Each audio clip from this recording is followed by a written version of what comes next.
should we talk about the offensive line? Because any quarterback they bring into this team is going to have to deal with Tom Compton. What are we talking here? So the way I think about this offensive line is that I think also a little bit of onus needs to be put on the quarterbacks. They have quarterbacks, especially Jimmy this year. Like last year, I think the offensive line play wasn't good either.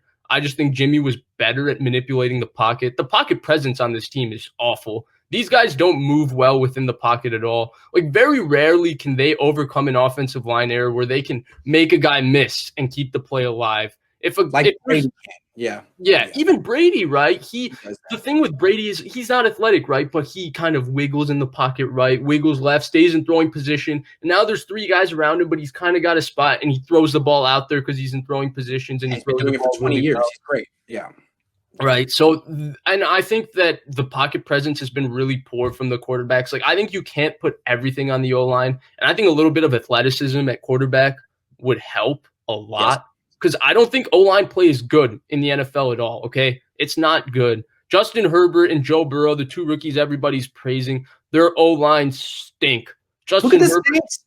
No team has really put more resources into their O-line than New Orleans, and the Niners kind of whooped them yesterday. Yes, backup players were whooping that offensive line yesterday, and they have two all-pro tackles and all-pro and a Pro Bowl type interior O-line, right? It's as good as it gets. And they got whooped. So O-line play is not going to be good in the NFL. It's just not. You need a guy to make plays and move around. So I absolutely think that the biggest thing for the Niners is get a quarterback who can move a little bit. Real quick, before we finish with the offensive line, I want to ask you, do you go into, if you're the general manager of this team, do you go into the offseason saying, I got to make XYZ change on the offensive line, or just say, run it back, bring back Weston Richburg. Hopefully Daniel Brunskill improves. What do you do here?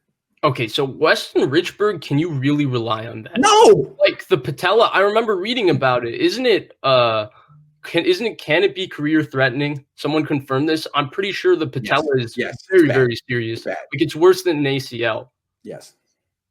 Okay, so Tom Compton's not an option. So Weston Richburg could be toast. So Laken Tomlinson is fine. I think that maybe you get Alex Mack and you do what the Rams did with catching lightning in a bottle with the two 35-year-olds in Sullivan and Whitworth, and you get Alex Mack for a couple years. That would be a Band-Aid.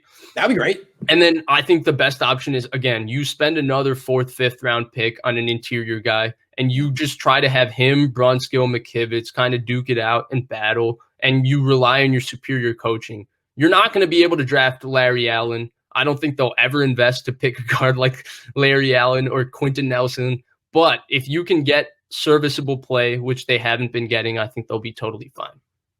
Yeah, they need to get serviceable. Maybe Colton McKivitz can be that down the line. I think they have hope for Daniel Brunskill at center if he gets more.